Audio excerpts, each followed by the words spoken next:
बिहार में अक्टूबर-नवंबर में विधानसभा चुनाव होने की संभावना है। हालांकि अभी तक चुनावों की तारीखों का ऐलान नहीं किया गया है।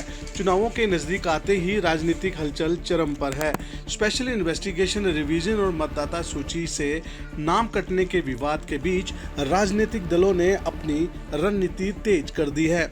इस दौरान सी वोटर्स ने ताज़ा सर्वे जारी किया है जो बताता है कि जनता के बीच किस नेता की लोकप्रियता बढ़ रही है और कौन पीछे छूट रहा है। सर्वे के मुताबिक ये चुनाव एनडीए बनाम इंडिया गठबंधन के साथ साथ स्वतंत्र चेहरे प्रशांत किशोर के लिए बड़ा अवसर साबित हो सकता है।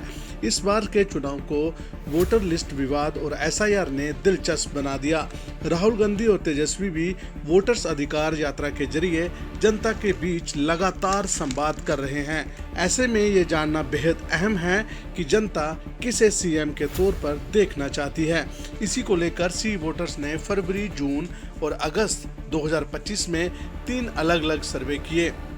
नीतीश कुमार लंबे समय से बिहार की राजनीति का बड़ा चेहरे रहे हैं, लेकिन सी वोटर सर्वे बताता है कि उनकी लोकप्रियता में लगातार गिरावट आ रही है।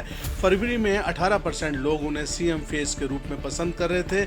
जून में यह आंकड़ा 18% पर टिका रहा, लेकिन अगस्त तक घटकर 15% रह गया। एनडीए के दूसरे चेहरे चिराग पासवान और सम्राट चौधरी हैं। चिराग पासवान फरवरी 4% और जून में अचानक 11% पहुंच गए, लेकिन अगस्त में 10% पर आ गए। सम्राट चौधरी फरवरी में 8%, जून में 7% और अगस्त में 10% पर रहे। इसका मतलब यह है कि एनडीए में फिलहाल कोई बड़ा चेहरा नीतीश कुमार की जगह नहीं ले पाया है।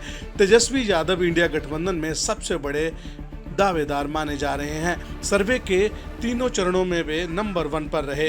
फरवरी में 41%, जून में 37% और अगस्त में सीधे 31% पर आ गए। इस तरह में उनकी लोकप्रियता में गिरावट दिख रही है, लेकिन इसके बावजूद वे नीतीश कुमार, चिराग पासवान और सम्राट चौधरी सभी पर भारी पड़ रहे हैं। ये आंकड़े बताते हैं कि जनता का झुकाव अभी भी तेजस्वी यादव की ओर है, भले ही ग्राफ थोड़ा नीचे आया हो। सबसे दिलचस्प चेहरा प्रशांत किशोर का है। उनको फरवरी में 15%, जून में 16% और अगस्त में 6% की बढ़ोतरी के साथ 22 पर ग्राफ जा पहुंचा है, यानी उनकी लोकप्रियता लगातार बढ़ रही है। अगर यही रफ्तार रही तो नवंबर तक वे सभी को चुनौती देंगे। चूंकि वे किसी भी गठबंधन से नहीं है, इसलिए सवाल ये उठता है कि वे किंग मेकर होंगे या खुद किंग बनने की कोशिश करेंगे।